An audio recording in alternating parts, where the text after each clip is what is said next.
Assalamualaikum warahmatullahi wabarakatuh. Perkenalkan, saya Dahira Dinda dari Pendidikan Biologi A 2019.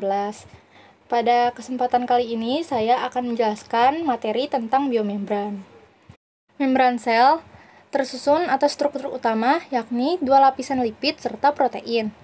Lipid ini yakni berbentuk fosfolipid, ada yang sebagai kepala, yakni fosforik acid, dan sebagai ekor, fatty acid atau asam lemak.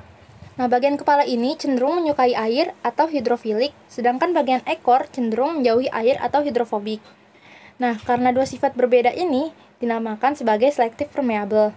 Nah, lipid ini dalam membran sel tersusun menjadi dua lapisan, dengan lapisan luarnya yakni bagian kepala dan bagian dalamnya yakni bagian ekor. Karena bagian kepala ini lebih menyukai air sehingga dihadapkan dengan garis terdepan.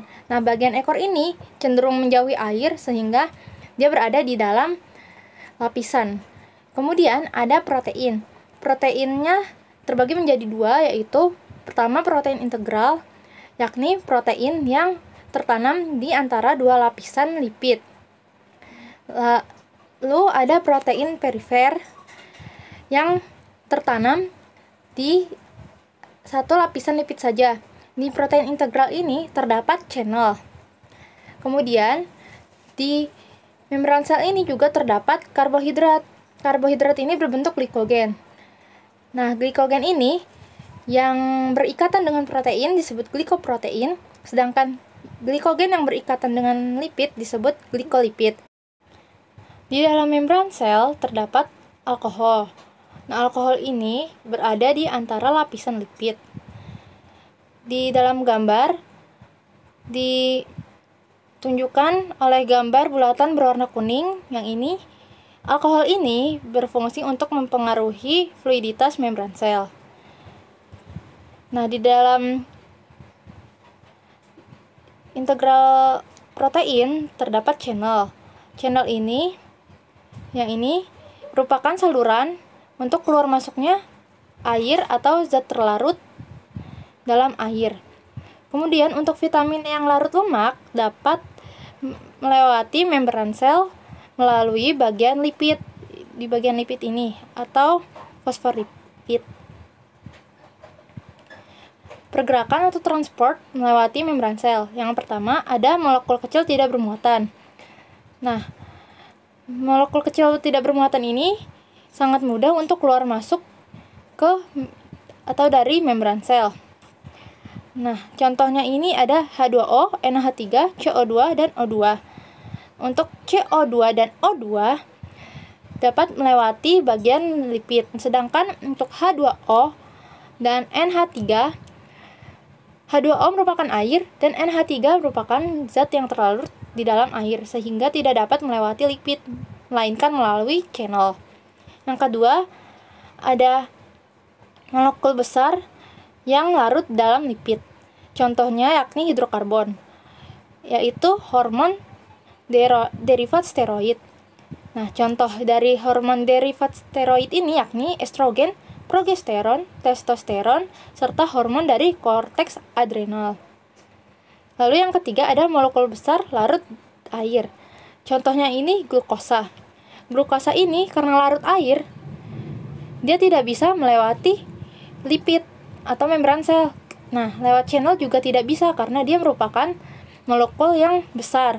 Sehingga agar dapat masuk melewati membran sel harus dengan glukos transporter yang diaktifasi oleh insulin. Kemudian ada ion.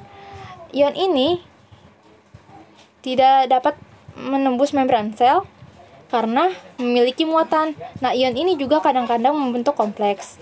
Untuk dapat melewati membran sel, ion ini harus lewat melalui channel serta pompa. Kemudian protein membran. Protein membran yang pertama yaitu channel atau transporter yang berfungsi untuk perpindahan molekul ke satu arah. Lalu yang kedua ada reseptor. Reseptor ini berfungsi untuk mengenali bahan kimia tertentu. Yang ketiga ada glikoprotein. Glikoprotein ini berfungsi untuk mencirikan sel. Lalu yang terakhir ada enzim untuk mengkatalisasi zat produk. Pergerakan atau perpindahan molekul dan sel dibagi menjadi dua, yaitu transport pasif dan transport aktif. Transport pasif ini tidak memerlukan energi perpindahannya karena atau untuk menyamakan gradien, yakni konsentrasi, tekanan, serta muatan. Nah, contoh dari transport pasif ada difusi, osmosis, serta difusi terfasilitasi. Difusi merupakan perpindahan molekul atau zat terlarut untuk menyamakan konsentrasi dari konsentrasi tinggi ke konsentrasi rendah. Osmosis merupakan perpindahan cairan yang mengalir dari konsentrasi zat terlarut yang lebih rendah ke yang lebih tinggi. Lalu difusi terfasilitasi adalah perpindahan molekul dengan menggunakan saluran yang bersifat spesifik supaya membantu molekul atau ion memasuki atau meninggalkan sel. Saluran ini biasanya merupakan protein transport. Kemudian transport aktif.